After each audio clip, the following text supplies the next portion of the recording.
Hi everyone, welcome to IACE. ఈ సెషన్లో మనం ఎస్ఎస్సి సీజీఎల్ టైర్ 1కి సంబంధించి మ్యాథ్స్ నుంచి క్వాంటిటేటివ్ ఆప్టిట్యూడ్, అదేవిధంగా ప్యూర్ మ్యాథ్స్ నుంచి లాస్ట్ ఇయర్లో క్వశ్చన్స్ ఏ టాపిక్ నుంచి ఎన్ని క్వశ్చన్స్ అడిగారు, ఎంత పర్సెంటేజ్ చొప్పున అడిగారు, అదేవిధంగా ఈ ఇయర్కి సంబంధించి ఏ విధంగా ప్రిపేర్ అవ్వాలి. ఆల్రెడీ మీ దగ్గర ఒక 1 వీక్ టైం ఉంది. 9th సెప్టెంబర్ నుంచి 26 సెప్టెంబర్ వరకు 2024 CGL exams, tier 1 exams conduct చేస్తున్నారు. ఈ 1 వీక్లో మీరు ఏ విధంగా ప్రిపేర్ అవ్వాలి, ఏ విధంగా ప్రిపేర్ అయినట్లయితే క్వాంటిటేటివ్ ఆప్టిట్యూడ్లో మ్యాథ్స్లో more number of marks score చేయగలుగుతారు అన్నది మనం డిస్కస్ చేద్దాం. ఓకేనా?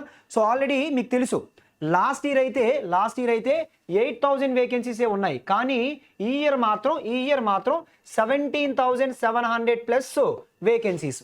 అంటే లాస్ట్ ఇయర్తో కంపేర్ చేసుకుంటే నెంబర్ ఆఫ్ వేకెన్సీస్ అనేవి మోర్ దెన్ డబల్ అయ్యాయి. ఓకేనా? నెంబర్ ఆఫ్ వేకెన్సీస్ అనేవి మోర్ దెన్ డబల్ అయ్యాయి. అదేవిధంగా last year cut off already మీకు తెలుసు. లాస్ట్ ఇయర్ మాత్రం హైయెస్ట్ కట్ ఆఫ్. ఓకేనా? Highest cut off 150.049. ఓకేనా? అన్ని ఇయర్స్తో కంపేర్ చేసుకుంటే లాస్ట్ ఇయర్ అనేది హైయెస్ట్ కట్ ఆఫ్ వచ్చింది. ఎందువలనంటే నెంబర్ ఆఫ్ వేకెన్సీస్ కూడా కొంచెం తక్కువగా ఉన్నాయి. అదేవిధంగా ఇంకొక పాయింట్ ఏంటంటే 2024లో జరిగిన ఎగ్జామ్స్లో క్వశ్చన్స్ కొంచెం ఈజీగా రావడం జరిగింది. అందువల్ల లాస్ట్ ఇయర్ మాత్రం కట్ ఆఫ్ ఎక్కువగా ఉంది. బట్ ఈ ఇయర్ మాత్రం మోర్ దెన్ డబల్ వేకెన్సీస్. ఓకేనా? ఎగ్జామ్ లెవెల్ ఆఫ్ డిఫికల్టీ అనేది మనం ఎక్స్పెక్ట్ చేయలేము. ఓకేనా? అయితే మనకి కట్ ఆఫ్ అనేది దేని మీద బేస్ అయి ఉంటుంది అంటే ఎగ్జామ్లో వచ్చిన క్వశ్చన్స్ యొక్క లెవెల్ ఆఫ్ డిఫికల్టీ మీద డిపెండ్ అయి ఉంటుంది. జనరల్గా కట్ ఆఫ్ అనేది ఎగ్జామ్ని బేస్ చేసుకుని, అదేవిధంగా నెంబర్ ఆఫ్ వేకెన్సీస్ని బేస్ చేసుకుని ఉంటుంది. అయితే ఖచ్చితంగా కట్ ఆఫ్ అయితే మనం ముందుగానే ఎక్స్పెక్ట్ చేయలేం.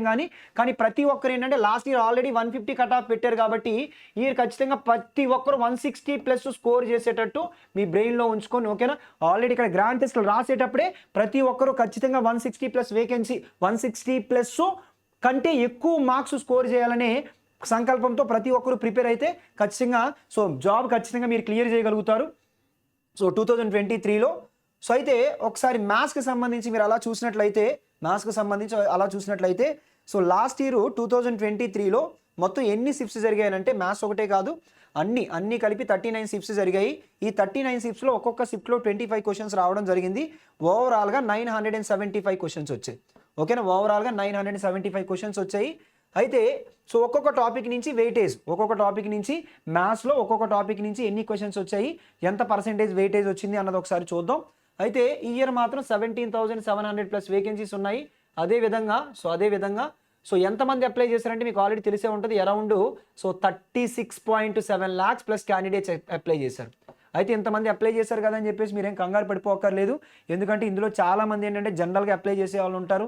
అదేవిధంగా చాలామంది వితౌట్ ప్రిపరేషన్ ఎగ్జామ్స్ రాస్తారు. కాబట్టి వీళ్ళందరూ మీకు పోటీ కాదు. ఓకేనా? మీరందరూ పోటీ కాదు. మీతో పాటు చదువుకుంటున్న పిల్లలు, ఓకేనా, మీతో పాటు ఉన్న క్యాండిడేట్స్, వాళ్ళనే మీరు పోటీ కింద తీసుకోవాలి. అదేవిధంగా మీ టార్గెట్ ఎప్పుడు ఎలా ఉండాలనంటే ఖచ్చితంగా 160+ స్కోర్ చేయాలి. అదే మీరు టార్గెట్ పెట్టుకొని చేస్తే ఖచ్చితంగా మీరు ఏంటంటే టైర్ 1 ఎగ్జామ్ని ఈజీగా క్లియర్ చేయగలుగుతారు. మీరు అక్కడ నెంబర్ ఆఫ్ వేకెన్సీస్ కోసం కూడా మీరు ఆలోచించనక్కర్లేదు. 17,700 మీకంటూ ఆ 17,700లో మీదంటూ ఒక జాబ్ ఖచ్చితంగా ఉంది అని మీరు ప్రిపేర్ అయితే ఖచ్చితంగా మీరు ఈజీగా జాబ్ని క్లియర్ చేయగలుగుతారు. ఇందులో మనకి ఏంటంటే ఒక్కసారి క్వాంటిటేటివ్ ఆప్టిట్యూడ్కి సంబంధించి ఒక్కసారి వెయిటేజ్ చూడండి అమ్మా. వెయిటేజ్ చూసినట్లయితే ఏ విధంగా ఇచ్చారో ఫస్ట్ నెంబర్ సిస్టమ్ టాపిక్ నుంచి ఎన్ని క్వశ్చన్స్ వచ్చాయంటే 45 క్వశ్చన్స్ వచ్చాయి. ఓకేనా? నెంబర్ సిస్టమ్ టాపిక్ నుంచి మీకు ఎన్ని క్వశ్చన్స్ రావడం జరిగిందంటే 45 క్వశ్చన్స్. ఎల్సిఎం అండ్ హెచ్సిఎఫ్ నుంచి మాత్రం 2 క్వశ్చన్సే రావడం జరిగింది. జనరల్గా number system and LCM and HCF నుంచి ప్రతి సంవత్సరం మంచి వెయిటేజ్ ఉంటుంది. ఈరు కూడా అరౌండ్ ఏంటంటే ఈ 2 టాపిక్లు కలిపి 5% వరకు వెయిటేజ్ ఇవ్వడం జరిగింది. 5% వరకు వెయిటేజ్ ఇవ్వడం జరిగింది. జనరల్గా అయితే ప్రతి సంవత్సరం ఇంకా ముందు సంవత్సరాలు కూడా మనం పోల్చుకుంటే ఎప్పుడు ఏంటంటే మనకి 5 నుంచి 8% వరకు వెయిటేజ్ ఏంటంటే నెంబర్ సిస్టమ్ నుంచి ఇవ్వడం జరుగుతుంది. ఓకేనా? బట్ లాస్ట్ ఇయర్ మాత్రం 5% ఇవ్వడం జరిగింది. ఈ నెంబర్ సిస్టమ్ టాపిక్లో ఏంటంటే మీరు ఏం నేర్చుకుంటారంటే ఫస్ట్ ఏంటంటే బేసిక్స్ ఆఫ్ నెంబర్స్ బేసిక్స్, తర్వాత నెక్స్ట్ ఏంటంటే యూనిట్ స్పేసెస్, తర్వాత నెక్స్ట్ రిమైండర్స్, ఓకేనా, తర్వాత డివిజిబిలిటీ రూల్స్, ఇవన్నీ నేర్చుకుంటారు. దానిపైన క్వశ్చన్స్ రావడం జరుగుతుంది. ఓకేనా? దట్టు నెంబర్ సిస్టమ్ అనేది బేసిక్ టాపిక్ మీరు ఫస్టే నేర్చుకుంటారు. ఓకేనా? తర్వాత సింప్లిఫికేషన్స్లో మాత్రం 52 క్వశ్చన్స్ 39 షిప్స్లో 52 క్వశ్చన్స్. అంటే అర్థం ఏంటంటే ప్రతి షిప్లో ఖచ్చితంగా ఒక క్వశ్చన్ వస్తుంది. కొన్ని షిప్స్లో మనకి 2 క్వశ్చన్స్ కూడా రావడం జరుగుతుంది. దట్టు సింప్లిఫికేషన్ టాపిక్ అనేది వెరీ ఈజీ టాపిక్. మీకు బోర్డ్ మాస్ టెక్నిక్ గనక తెలిసినట్లయితే, సో బోర్డ్ మాస్ టెక్నిక్ గనక తెలిసినట్లయితే ఈ క్వశ్చన్ని చాలా తక్కువ టైంలో మీరు ఆన్సర్ చేయగలుగుతారు. ఓకేనా? ప్రతి షిఫ్ట్లో ఖచ్చితంగా సింప్లిఫికేషన్ నుంచి ఒక క్వశ్చన్ ఉంటుంది. సో బోర్డ్ మాస్ టెక్నిక్ తెలిసినట్లయితే ఈ క్వశ్చన్ని మీరు ఏంటంటే ఈజీగా లెస్ దెన్ 1 minute సాల్వ్ చేసేయచ్చు. జనరల్గా ఏంటంటే మీకు టైమింగ్స్ ప్రకారం 25 క్వశ్చన్స్ వస్తాయి. మీకు ఆల్రెడీ అన్ని సెక్షన్స్తో కంపేర్ చేసుకుంటే క్వాంటిటేటివ్ ఆప్టిట్యూడ్ మ్యాథ్స్ మాత్రమే ఎక్కువ టైం పడుతుంది. ఓకేనా? సో మీరు జిఎస్ ఇంగ్లీష్ తక్కువ టైంలో చేయగలుగుతారు. ఈవెన్ రీజనింగ్ కూడా మీకు తక్కువ టైంలోనే అవుతుంది. కానీ మ్యాథ్స్లో మాత్రం ఖచ్చితంగా సో 25 క్వశ్చన్స్ సాల్వ్ చేయడానికి అరౌండ్ ఏంటంటే మీకు సో 18 to 25 minutes పడుతుంది. ఓకేనా? 18 to 25 minutes పడుతుంది. అంటే దగ్గర 1 minute పడుతుంది మీకు. ఓకేనా? ఈ సింప్లిఫికేషన్ క్వశ్చన్ మాత్రం లెస్ దెన్ 1 minute సాల్వ్ చేసేయచ్చు.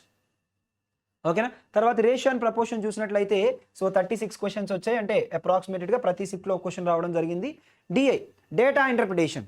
సో డేటా ఇంటర్ప్రిటేషన్లో మాత్రం సో మీకు 78 క్వశ్చన్స్ వచ్చాయంటే అర్థం ఏంటంటే సో 39 into 2 అంటే ప్రతి షిప్లో ఎన్ని క్వశ్చన్స్ రావడం జరిగింది? ఆన్ అన్ యావరేజ్ 2 క్వశ్చన్స్ రావడం జరిగింది.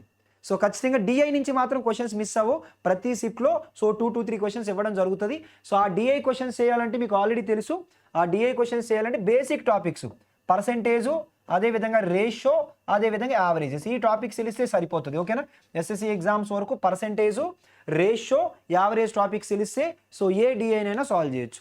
ఇంతకు ముందు అయితే మనకి ఒక డిఐ ఇచ్చి సో 2 to 4 క్వశ్చన్స్ వరకు అడిగేవాళ్ళు. కానీ ఇప్పుడు అలా కాదు. ఒక డిఐ ఇచ్చారంటే ఒక క్వశ్చన్ మాత్రమే అడుగుతున్నారు. ఓకేనా? అంటే 2 క్వశ్చన్స్ అడగాలంటే 2 డిఐస్ ఇస్తున్నారు. నెక్స్ట్ పార్ట్నర్షిప్ మాత్రం సో ఎస్ఎస్సి ఎగ్జామ్స్లో లీస్ట్ వెయిటేజ్ ఒక క్వశ్చన్ ఇవ్వడం జరిగింది. ఓకేనా? పార్ట్నర్షిప్ అనేది లీస్ట్ వెయిటేజ్. ఓకేనా? తర్వాత యావరేజెస్ నుంచి ఒక 20 క్వశ్చన్స్ ఇవ్వడం జరిగింది. తర్వాత mixer and allegation rule base చేసుకుని ఒక 8 క్వశ్చన్స్ ఇవ్వడం జరిగింది. నెక్స్ట్ పర్సెంటేజ్ నుంచి మాత్రం 34 క్వశ్చన్స్ ఇవ్వడం జరిగింది. అయితే మీరు అనుకోవచ్చు పర్సెంటేజ్ నుంచి లీస్ట్ వెయిటేజ్ ఉందని చెప్పేసి. కాదు, పర్సెంటేజ్ టాపిక్ అనేది మెయిన్ బేస్ టాపిక్. అది ఖచ్చితంగా ప్రతి ఒక్కరూ చదవాల్సిన టాపిక్. ఓకేనా? ఎందుకంటే పర్సెంటేజ్ టాపిక్ అవగాహన ఉంటేనే మిగతా టాపిక్స్ అన్నీ profit and loss, simple interest, compound interest, అదేవిధంగా డిఐలో ఉన్న క్వశ్చన్స్, మిగతా time and work, time and distance, ఆ టాపిక్స్లో ఉన్న అన్ని క్వశ్చన్స్ చేయాలంటే మెయిన్ బేస్ టాపిక్ ఏంటంటే పర్సెంటేజ్ టాపిక్కి. ప్రతి ఒక్కరికి పర్సెంటేజ్ టాపిక్ మీద అవగాహన ఉండాలి. ఓకేనా? పర్సెంటేజ్ టాపిక్ నుంచి కూడా మంచి వెయిటేజ్ వచ్చింది. ఓకేనా? తర్వాత నెక్స్ట్ ప్రాఫిట్ అండ్ లాస్. ఓకేనా? అసలు ఎస్ఎస్సి ఎగ్జామ్ అనగానే ఓకేనా, ఎస్ఎస్సి ఎగ్జామ్ అనగానే సో మనకి ఎస్ఎస్సి ఎగ్జామ్ అనగానే హయ్యెస్ట్ వెయిటేజ్ ఉన్న టాపిక్ దేని కింద చెప్పుకుంటామనంటే, ఎస్ఎస్సి ఎగ్జామ్ అనగానే హయ్యెస్ట్ వెయిటేజ్ ఉన్న టాపిక్ ఏదని చెప్పుకుంటాం అంటే మనం ప్రాఫిట్ అండ్ లాస్ అనే చెప్పుకుంటాం జనరల్గా. ఓకేనా? ఎస్ఎస్సి ఎగ్జామ్లో అది ఏ ఎస్ఎస్సి ఎగ్జామ్ అయినా కానీ సో జనరల్గా మనం హయ్యెస్ట్ వెయిటేజ్ ఏంటంటే ప్రాఫిట్ అండ్ లాస్ అనే చెప్పుకుంటాం. సో ఎందుకనంటే ఇప్పుడే కాదు, ఈ లాస్ట్ ఇయరే కాదు, ముందు గత సంవత్సరాల పేపర్లు అన్నింటినీ కంపేర్ చేసుకుంటే అసలు క్వాంటిటేటివ్ ఆప్టిట్యూడ్లో ఎస్ఎస్సి ఎగ్జామ్స్ అనగానే హయ్యెస్ట్ వెయిటేజ్ ఎక్కడి నుంచి వస్తుందనంటే ప్రాఫిట్ అండ్ లాస్ నుంచే వస్తుంది. హయ్యెస్ట్ వెయిటేజ్ ఎక్కడి నుంచి వస్తుందంటే సో ప్రాఫిట్ అండ్ లాస్ నుంచే వస్తుంది. ఇప్పుడే కాదు, సో అది ఎస్ఎస్సి ఏ ఎగ్జామ్ అయినా, జీడీ ఎగ్జామ్ అయినా, ఈవెన్ సీజీఎల్ ఎగ్జామ్ అయినా, సిహెచ్ఎస్ఎల్ ఎగ్జామ్ అయినా, ఎంటీఎస్ ఎగ్జామ్ అయినా, ఏ ఎస్ఎస్సి నోటిఫికేషన్లో అయినా కానీ జనరల్గా ఎక్కువ వెయిటేజ్ ఏముంటుందంటే ప్రాఫిట్ అండ్ లాస్లో ఉంటుంది. కానీ 2024లో మాత్రం ఎస్ఎస్సి సీజీఎల్ ఎగ్జామ్స్లో జనరల్గా అయితే మనకి ప్రాఫిట్ అండ్ లాస్లో హయ్యెస్ట్ వెయిటేజ్ ఉంటుంది. కానీ 2024లో హయ్యెస్ట్ వెయిటేజ్ దేని నుంచి ఇచ్చారనంటే క్వాంటిటేటివ్ ఆప్టిట్యూడ్ టాపిక్స్ వరకు ప్రాఫిట్ అండ్ లాస్ నుంచి ఇచ్చారు. ఓకే, ప్యూర్ మ్యాథ్స్లో అయితే ట్రిగ్నోమెట్రీ ఇచ్చారు. కానీ సో క్వాంటిటేటివ్ ఆప్టిట్యూడ్ టాపిక్స్ వరకు అయితే ప్రాఫిట్ అండ్ లాస్ కాదు, టైమ్ అండ్ వర్క్ నుంచి హైయెస్ట్ వెయిటేజ్ ఇచ్చారు. ఓకేనా? సో టైమ్ అండ్ వర్క్ నుంచి హైయెస్ట్ వెయిటేజ్ ఇచ్చారు. సో ఒకసారి చూడండి. సో ప్రాఫిట్ అండ్ లాస్ నుంచి ఇక్కడ లాస్ట్ ఇయర్ 2024లో కూడా ప్రాఫిట్ అండ్ లాస్ నుంచి తక్కువ వెయిటేజ్ ఏం కాదు. 77 క్వశ్చన్స్ అని అంటే ఆన్ అండ్ యావరేజ్ ఒక్కొక్క షిఫ్ట్లో 2 క్వశ్చన్స్ ఇవ్వడం జరిగింది. కాకపోతే జనరల్గా అంతకంటే ఎక్కువ వెయిటేజ్ వస్తుంది. బట్ లాస్ట్ ఇయర్ కొంచెం తగ్గించారు. అదేవిధంగా సో నెక్స్ట్ చూడమ్మా, simple interest and compound interest నుంచి మాత్రం సో తక్కువ క్వశ్చన్స్ ఇవ్వడం జరిగింది. సో 38 క్వశ్చన్స్ అంటే ఆన్ అండ్ యావరేజ్ ఒక్కొక్క షిఫ్ట్లో క్వశ్చన్ ఇవ్వడం జరిగింది. తర్వాత time and work highest weightage. So time and work నుంచి మాత్రం హైయెస్ట్ వెయిటేజ్ ఇవ్వడం జరిగింది. లాస్ట్ ఇయర్ ఎన్ని క్వశ్చన్స్ అని అంటే సో 116 క్వశ్చన్స్ ఇచ్చారు. ఓకేనా 116 క్వశ్చన్స్ ఇచ్చారు అంటే అరౌండ్ 12%, 11.89 అంటే 12%, హైయెస్ట్ వెయిటేజ్. ఓకేనా, హైయెస్ట్ వెయిటేజ్. సో మీరు ఏంటంటే సో క్వశ్చన్ సాల్వ్ చేసేటప్పుడు ప్రీవియస్ ఇయర్ క్వశ్చన్స్ని కనుక ఎక్కువ సాల్వ్ చేశారనుకోండి మీకు ఎగ్జామ్ ఓరియంటెడ్ నాలెడ్జ్ అలవాటు అవుతుంది. ప్రీవియస్ ఇయర్ క్వశ్చన్స్ అన్నింటినీ అలవాటు చేసుకుంటే ఎగ్జామ్ ఓరియంటెడ్ నాలెడ్జ్ అంటే ఏంటంటే ఎగ్జామ్కి ఏది అవసరం, ఏ పాయింట్స్ ఎక్కువగా స్ట్రెస్ చేస్తున్నారు, ఏ టాపిక్ నుంచి ఎక్కువ క్వశ్చన్స్ ఇస్తున్నారు అనేది మీకు ఎక్కువగా అలవాటు అవుతుంది. అందుకే మీరు ఏంటంటే more number of previous year questions solve చేయాలి. దాంతోపాటు మీకు ఎగ్జామ్ లెవెల్ ఆఫ్ డిఫికల్టీ ఏంటి, ఎలాంటి క్వశ్చన్స్ అడుగుతున్నారు, లెవెల్ ఆఫ్ డిఫికల్టీ ఎలా ఉంది, అవన్నీ మీకు ఏంటంటే ప్రీవియస్ ఇయర్ క్వశ్చన్స్ సాల్వ్ చేయడం ద్వారానే తెలుస్తుంది. అందుకే ఇప్పుడు మనం సో ఆర్గనైజేషన్లో ఈఎంఐ ప్రోగ్రామ్ రన్ అవుతుంది, early morning intensive training program అని చెప్పేసి. ఓకేనా, సో ఆ ప్రోగ్రాంలో మార్నింగ్ 5 నుంచి నైట్ 8 వరకు ఓకేనా అన్నీ ఏంటంటే ప్రీవియస్ ఇయర్లో అడిగిన క్వశ్చన్స్ అన్నింటినీ గ్యాదర్ చేసి మీకు హ్యాండ్ అవుట్స్ కింద ఇవ్వడం జరుగుతుంది. ఆ క్వశ్చన్స్ అన్నీ చేయడం ద్వారా మీకు ఏంటంటే ఎగ్జామ్ ఓరియంటెడ్ నాలెడ్జ్ తొందరగా అలవాటు అవుతుంది. ఓకేనా, సో టైమ్ అండ్ వర్క్ నుంచి మాత్రం హైయెస్ట్ వెయిటేజ్. లాస్ట్ ఇయర్ ఏంటంటే కొంచెం డిఫరెంట్గా క్వశ్చన్స్ అడగడం మీరు చూసుకోవాలి, క్వశ్చన్స్ అడిగే విధానం కానీ అవన్నీ చేయడం ద్వారా మీకు ఏంటంటే ప్రీవియస్ ఇయర్ క్వశ్చన్స్ అన్నీ అలవాటు చేసుకోవడం ద్వారా మీకు సో ప్రీవియస్ ఇయర్ క్వశ్చన్స్ అన్నింటినీ చేయడం ద్వారా మీకు ఏంటంటే ఎగ్జామ్ ఓరియంటెడ్ నాలెడ్జ్ తొందరగా అలవాటు అవుతుంది. సో ఇప్పుడు చూడండి, సో లాస్ట్ ఇయర్ ఏంటంటే పైప్స్ అండ్ సిస్టమ్స్ నుంచి ఒక ప్యాటర్న్ క్వశ్చన్, అంటే కొత్త ప్యాటర్న్ ఏమీ కాదు, ఆల్రెడీ మీకు తెలిసిన ప్యాటర్నే. సో ఇలా అడిగారు, ఎలా అడిగారనంటే ఒకసారి చూడండి. సో ఏ విధంగా అడిగారనంటే సో ఈజీ క్వశ్చనే, కాకపోతే ఏంటంటే చాలామంది కంగారులో మిస్టేక్ చేస్తారు. ఎలా అంటే ఇలా, so A can do a work in, లేదంటే ఇలా ఎలా అడిగారనంటే pipe A can fill the tank in 12 hours, pipe B can empty the tank in 15 hours. A can fill the tank in 12 hours, B can empty the tank in 15 hours. ఏ ఒకటి ఏంటంటే 12 అవర్స్లో fill చేయగలదు, B 15 అవర్స్లో empty చేయగలదు. అయితే రెండు పైపులు కలిపి సో ఆ ట్యాంక్ని ఎంత టైంలో ఫిల్ చేస్తాయి, when they are working on alternative hours. ఓకేనా, ఆల్టర్నేటివ్ అవర్స్లో వర్క్ చేస్తే ఆ రెండు పైపులు కలిపి ఎంత టైంలో ఫిల్ చేస్తాయని అడిగారు. జనరల్గా ఏం చేస్తారంటే పిల్లలు వెంటనే 12కి 15కి ఎల్సిఎం తీసుకుంటారు. సో 12కి 15కి ఎల్సిఎం ఎంత అంటే 60, వర్క్ పార్ట్స్ అంటే ట్యాంక్ కెపాసిటీ 60 పార్ట్స్ అనుకుంటారు. తర్వాత ఏ ఎఫిషియన్సీ ఎంత అనంటే 60/12, 60/12 అంటే ఎంత 5. అదేవిధంగా బి ఎఫిషియన్సీ ఎంత అనంటే సో 60/15 అంటే ఎంత అంటే 4, దట్టు -4. ఎందుకు -4 అని అంటే C is an outlet pipe. ఇప్పుడు వర్కింగ్ ఆన్ ఆల్టర్నేటివ్ అవర్స్ అన్నారు కదా, వర్కింగ్ ఆన్ ఆల్టర్నేటివ్ అవర్స్ అన్నారు కాబట్టి ఫస్ట్ అవర్లో 5 పార్ట్స్ ఫిల్ అవుతాయి. అదేవిధంగా సెకండ్ అవర్లో ఏమవుతాయి, సో 4 పార్ట్స్ ఎంటీ అవుతాయి. ఓకేనా, అంటే ఓవరాల్గా 2 అవర్స్కి వర్క్ ఏం జరుగుతుంది, సో 2 అవర్స్కి వర్క్ ఏం జరుగుతుంది అంటే 1 పార్ట్ ఫిల్ అవుతుంది. ఎందుకనంటే అవి ఆల్టర్నేటివ్ అవర్స్లో వర్క్ చేస్తున్నాయి కాబట్టి. ఇప్పుడు మీరు ఏం చేస్తారనంటే వెంటనే ఇక్కడ టోటల్ వర్క్ 60 కాబట్టి డైరెక్ట్గా దీన్ని 60తో మల్టిప్లై చేసేసి ఆన్సర్ ఏమని పెడతారంటే 60 × 2 120 అవర్స్లో 60 పార్ట్స్ వర్క్ అవుతుందని చెప్పేసి మీరు ఆన్సర్ కింద పెట్టేస్తారు. కానీ రాంగ్ ఆన్సర్.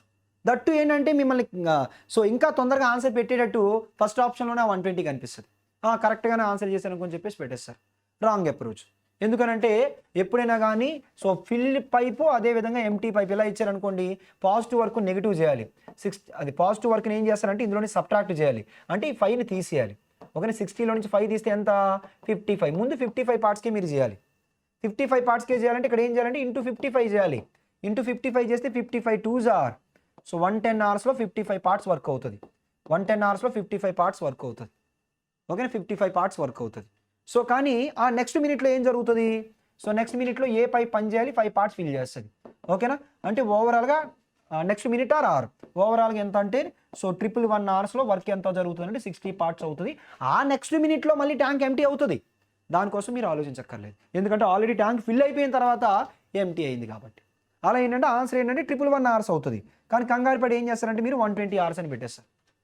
ఓకేనా, అలాంటి మిస్టేక్స్ అన్నీ ఏంటంటే మీరు ప్రీవియస్ ఇయర్ క్వశ్చన్స్ అన్నీ సాల్వ్ చేస్తే ఆల్రెడీ వచ్చిన మోడల్ కాబట్టి ఓకేనా, మళ్ళీ చూడగానే వెంటనే ఓకే ఈ మోడల్ ప్రాబ్లం మనం సాల్వ్ చేసాం, మళ్ళీ మిస్టేక్ కమిట్ అవ్వకుండా ఉంటారు. ఎప్పుడైనా కానీ మిస్టేక్స్ అనేవి క్లాస్ రూమ్లో మాత్రమే మీరు కమిట్ అవ్వాలి. క్లాస్ రూమ్లో మిస్టేక్స్ కమిట్ అయితేనే అవి మీరు మళ్ళీ ఏం చేస్తారంటే రెక్టిఫై చేసుకొని ఎగ్జామ్ హాల్లోకి వెళ్ళిన తర్వాత అలాంటి మిస్టేక్స్ మళ్ళీ మీరు చేయరు. ఎందుకంటే ఆల్రెడీ ఆ మిస్టేక్స్ మీరు క్లాస్ రూమ్లో మిస్టేక్ చేశారు కదా, ఆ మిస్టేక్ చేయగానే ఓకే క్లాస్ రూమ్లో ఎలాంటి మిస్టేక్ చేసాం అన్నది మీకు వెంటనే అర్థం అవుతుంది. ఓకేనా, కాబట్టి more number of previous year questions, అదేవిధంగా మీ దగ్గర ఇంకా ఏమైనా బుక్స్ ఉంటే సో ఆ ప్రాబ్లమ్స్ అన్నీ సాల్వ్ చేస్తే ఎస్ఎస్సి అనగానే మెయిన్ ఏంటి నాలెడ్జ్. ఎస్ఎస్సి ఎగ్జామ్లో ఏం చెక్ చేస్తారు? Knowledge plus logical thinking check చేస్తారు. కాబట్టి సో మీరు ఎక్కువ నాలెడ్జ్ని గెయిన్ చేయాలి. నాలెడ్జ్ని ఎక్కువగా ఎలా గెయిన్ చేయగలుగుతారు? ఎలా గెయిన్ చేయగలుగుతారు అంటే మోర్ నెంబర్ ఆఫ్ క్వశ్చన్స్ చేయడం ద్వారా నాలెడ్జ్ని గెయిన్ చేయగలుగుతారు. ఓకేనమ్మా? అదేవిధంగా ఇంకా మీరు అబ్జర్వ్ చేసినట్లయితే పైప్స్ అండ్ సిస్టమ్స్ నుంచి ఒక 11 క్వశ్చన్స్ ఇవ్వడం జరిగింది. సో టైమ్ అండ్ డిస్టెన్స్ మాడ్యూల్లో కూడా so time and distance boards and streams కలిపి కూడా ఓవరాల్గా 86 క్వశ్చన్స్ అడగడం జరిగింది. తర్వాత mensuration 2D 3D. So 2D 3Dలో కూడా జనరల్గా ఆన్ అండ్ యావరేజ్ ఏంటంటే మనకి ఎక్కువ ప్రీవియస్ ఇయర్ క్వశ్చన్స్లో 2 to 3 క్వశ్చన్స్ వచ్చేవి. బట్ లాస్ట్ ఇయర్ మాత్రం కొంచెం వెయిటేజ్ తగ్గించారు. 67 అంటే ఆన్ అండ్ యావరేజ్ సో 2 వరకు వచ్చాయి. ఓకేనా? తర్వాత trigonometry, last year trigonometry highest weightage. మొత్తం ప్యూర్ మ్యాథ్స్ క్వాంట్ అన్నీ కలుపుకుంటే హైయెస్ట్ వెయిటేజ్ ఎక్కడి నుంచి అంటే సో ట్రిగనోమెట్రీ టాపిక్ నుంచి. ఓకేనా? ట్రిగనోమెట్రీ టాపిక్ నుంచే. తర్వాత జామెట్రీ నుంచి ఒక 93 క్వశ్చన్స్ రావడం జరిగింది. ఆల్జీబ్రా నుంచి ఒక 93 క్వశ్చన్స్ రావడం జరిగింది. అదేవిధంగా మిస్లీనియస్ అంటే స్టాటిస్టిక్స్ వాటి నుంచి ఏంటంటే ఒక క్వశ్చన్ రావడం జరిగింది. సో ఇవి మనకి క్వాంటిటేటివ్ ఆప్టిట్యూడ్కి సంబంధించి సో లాస్ట్ ఇయర్ అడిగిన క్వశ్చన్స్, దానికి సంబంధించిన పర్సెంటేజ్, ఎన్ని క్వశ్చన్స్ అడిగారు అన్నది. ఓకేనా?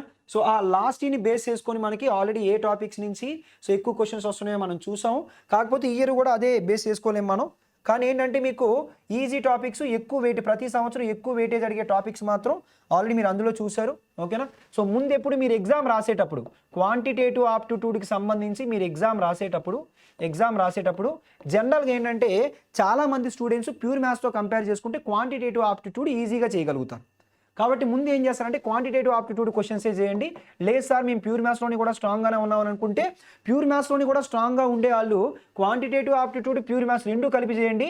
కాకపోతే చేసేటప్పుడు వరుసగా చేయొద్దు, ఆర్డర్ ప్రకారం చేయొద్దు. అంటే first question first, second question second అలా చేయొద్దు. ఓకేనా? ఫస్ట్ ఏంటంటే ఒక రౌండ్లో అంటే అరౌండ్ ఒక 10 to 13 మినిట్స్లో మీకు ఈజీ క్వశ్చన్స్ అన్నీ అయిపోవాలి. ఓకేనా? ఈజీ క్వశ్చన్స్ అన్నీ అయిపోవాలి. ఎప్పుడైతే ఈజీ క్వశ్చన్స్ అయిపోయాయో అవుట్ ఆఫ్ దిస్ 25 మీరు ఒక 15 to 18 ఈజీ క్వశ్చన్స్ సాల్వ్ చేశారనుకోండి. సో అప్పుడు మీకు ఏంటంటే కాన్ఫిడెన్స్ లెవెల్స్ పెరుగుతాయి. ఎప్పుడైతే కాన్ఫిడెన్స్ లెవెల్స్ పెరిగాయో కష్టంగా ఉన్న క్వశ్చన్స్ని కూడా మీరు ఈజీగా సాల్వ్ చేయగలుగుతారు. ఓకేనా? సెకండ్ రౌండ్లో మిగతా సో ఈ 10 to 7 క్వశ్చన్స్ ఉన్నాయి కదా, సో మిగతా సెకండ్ రౌండ్లో కంప్లీట్ చేస్తారు. ఓకేనా? ప్రిపేర్ అయ్యేటప్పుడు కూడా ముందు ఏంటంటే క్వాంటిటేటివ్ ఆప్టిట్యూడ్ నేర్చుకోండి. తర్వాత ప్యూర్ మ్యాథ్స్లో ఏంటంటే మనకి జనరల్గా జామెట్రీ మాడ్యూల్ కొంచెం పెద్దగా ఉంటుంది. అందుకని కొంచెం లాస్ట్ ప్రయారిటీ ఇవ్వండి. ఓకేనా? లాస్ట్ ప్రయారిటీ ఇవ్వండి. అంతేగాని సో ఇమీడియట్గా ఫస్టే ప్రిపేర్ అయిపోవద్దు. మీకు ఏ టాపిక్స్ ముందు ప్రిపేర్ అవ్వాలి, ఏ టాపిక్స్ చివరిలో ప్రిపేర్ అవ్వాలన్నది కూడా మీకు తెలియాలి. ఎందుకంటే ప్యూర్ మ్యాథ్స్లో మనకి ఆల్జీబ్రా ఈజీగానే ఉంటుంది. ఈవెన్ ట్రిగనోమెట్రీ కూడా so non maths background students కొంచెం ఇబ్బందిగా ఉంటుంది, కానీ మ్యాథ్స్ బ్యాక్గ్రౌండ్ స్టూడెంట్స్కి అయితే ట్రిగనోమెట్రీ కూడా ఈజీగానే ఉంటుంది. కాకపోతే జామెట్రీ మాడ్యూల్ కొంచెం పెద్దది కాబట్టి మీరు ఎగ్జామ్కి ప్రిపేర్ అయ్యేటప్పుడు టైం తక్కువ ఉందనుకుంటే మాత్రం మెయిన్ పాయింట్. అందుకే నేనేమన్నాను, ప్రీవియస్ ఇయర్ క్వశ్చన్స్ అన్నీ చేస్తే ఏ ఏరియాస్ నుంచి ఎక్కువ క్వశ్చన్స్ అడుగుతున్నారు అన్నది మీకు క్లియర్గా అవగాహన వస్తుంది. ఓకేనా? అందుకని మీరు ఎక్కువగా కాన్సన్ట్రేట్ చేయాల్సింది ఏంటంటే సో ప్రీవియస్ ఇయర్ క్వశ్చన్స్ మీద ఎక్కువగా కాన్సన్ట్రేట్ చేసినట్లయితే సో మీకు ఏంటంటే ఎగ్జామ్ ఓరియంటెడ్ నాలెడ్జ్ ఎక్కువగా డెవలప్ అవుతుంది. ఓకేనా? అయితే ఇప్పుడు మీరు ఎగ్జామ్ రాసేటప్పుడు quantitative aptitude, pure maths only quantitative aptitude చేసినా పర్వాలేదు, ప్యూర్ మ్యాథ్స్ కూడా చేయగలను అనుకుంటే మాత్రం ఫస్ట్ ఈజీ క్వశ్చన్స్ని అటెంప్ట్ చేయండి. ఆ తర్వాత సెకండ్ రౌండ్లో మాత్రం మిగతా క్వశ్చన్స్ని చూసుకోండి. ఏ క్వశ్చన్ మీద కూడా ఎక్కువ టైం స్పెండ్ చేయొద్దు, more number of minutes spend చేయొద్దు. ఓకేనా? క్వశ్చన్ రాకపోతే మాత్రం వదిలేయండి, అంతేగాని ఎక్కువ టైం స్పెండ్ చేసి మిగతా ఈజీగా ఉన్న క్వశ్చన్స్ని కూడా వదిలేయద్దు. అయితే మీకు ఇప్పుడు ఏంటంటే ఎగ్జామ్కి మాత్రం దగ్గర 1 వీక్ టైమే ఉంది. కాబట్టి ఈ 1 వీక్లో ఏ విధంగా ప్రిపేర్ అవుతారు? అంటే సో ఈ 1 వీక్లో మీరు కొత్తగా నేర్చుకోవాల్సింది ఏమి ఉండదు. ఓకేనా? ఈ 1 వీక్లో మీరు ఏం చేస్తారంటే గ్రాండ్ టెస్టులు రాయండి. ఓకేనా? సో గ్రాండ్ టెస్టులు మాక్ టెస్టులు రాయండి. సో ప్రతిరోజు వీలైతే 2 గ్రాండ్ టెస్టులు రాయండి. 2 గ్రాండ్ టెస్టులు రాస్తే సరిపోదు, ఎనాలసిస్ చేయండి. ఎనాలసిస్ చేయడం అంటే అర్థం ఏంటంటే ప్రతి క్వశ్చన్ని ఎగ్జామ్ అయిపోయిన వెంటనే ఏ క్వశ్చన్స్ అయితే మీరు సాల్వ్ చేయలేదో ఓకేనా ఆ క్వశ్చన్స్ని మళ్ళీ ఒకసారి చూసుకోండి. ఇంకా ఏదైనా వీక్గా అనిపించింది అనుకోండి, సో పలానా టాపిక్ నుంచి క్వశ్చన్ సాల్వ్ చేయలేకపోతున్నాం అనుకుంటే ఒక్కసారి ఆ టాపిక్ని అలా చదువుకొని మళ్ళీ ఆ క్వశ్చన్స్ సాల్వ్ చేయండి. ఓకేనా?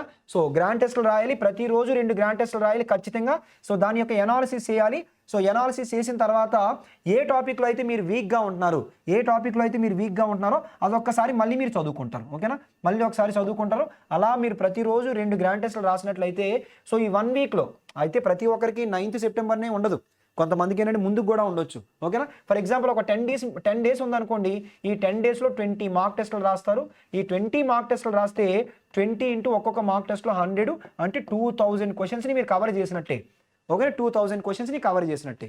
ఆ విధంగా కనుక మీరు సో ఈ 1 వీక్ లేదా 10 డేస్ లేదంటే మీ ఎగ్జామ్ వరకు ఎంత టైం ఉందో అంత టైంని గ్రాండ్ టెస్ట్ల కొరకే ఎక్కువ టైం కేటాయించినట్లయితే సో ఎగ్జామ్ వరకు ఏంటంటే మనకి ఎగ్జామ్లోకి వెళ్ళిన తర్వాత మనం ఏం చేయాలి, ఒక టెస్ట్ రాయాలి. ఆ టెస్ట్ వాతావరణం ఏంటంటే మీకు అలవాటు అవుతుంది. రాసేటప్పుడు కూడా ఆన్లైన్ గ్రాండ్ టెస్ట్లనే ప్రిఫర్ చేయండి. ఆన్లైన్ గ్రాండ్ టెస్ట్లే. ఓకేనా? అంటే సిస్టమ్ ముందు కూర్చొనే రాయండి, ఆఫ్లైన్ వద్దు. ఓకేనా? ఆన్లైన్ గ్రాండ్ టెస్ట్ని మీరు కనుక ప్రిఫర్ చేసినట్లయితే ఎగ్జామ్లో రియల్ టైం ఎగ్జామ్ ఎన్విరాన్మెంట్ మీకు క్రియేట్ అవుతుంది. ఓకేనా? So real time exam environment create అవుతుంది.